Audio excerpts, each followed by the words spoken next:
Making waffles. Now this is a super easy recipe, so you mix together your dry. So we put in our flour, sugar, salt, and our baking powder.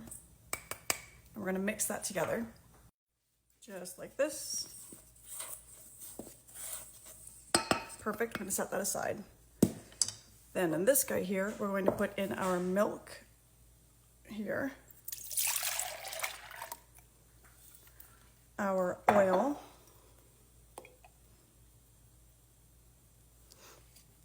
and our vanilla. When I'm at home, I eyeball it, but I'll give you the measurements, don't worry.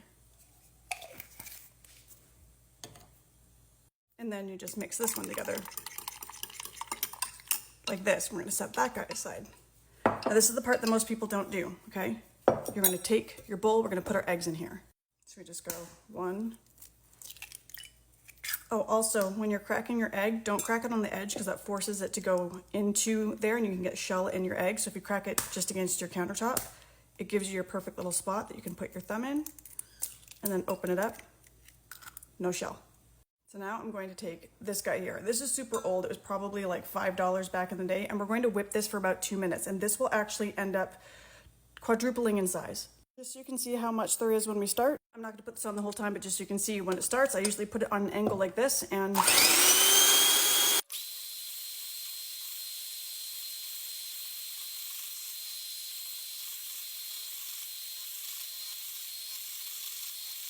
that took 2 minutes. And you can see how light and fluffy this is. So from here, we just add in our liquid. You just give it another quick stir before you pour it in. This is actually all gonna sink to the bottom.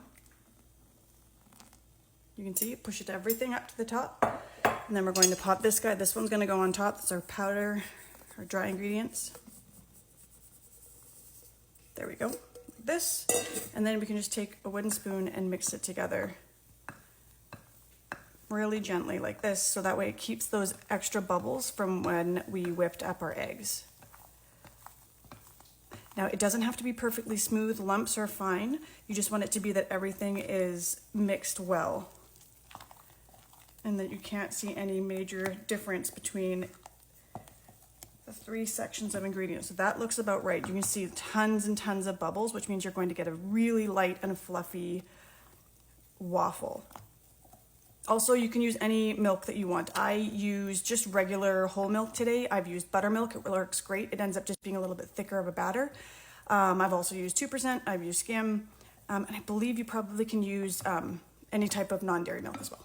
Okay, let's make some waffles. Every waffle iron is different, so yours might have lights, yours might make beeping noises, yours could be circle, yours could be square.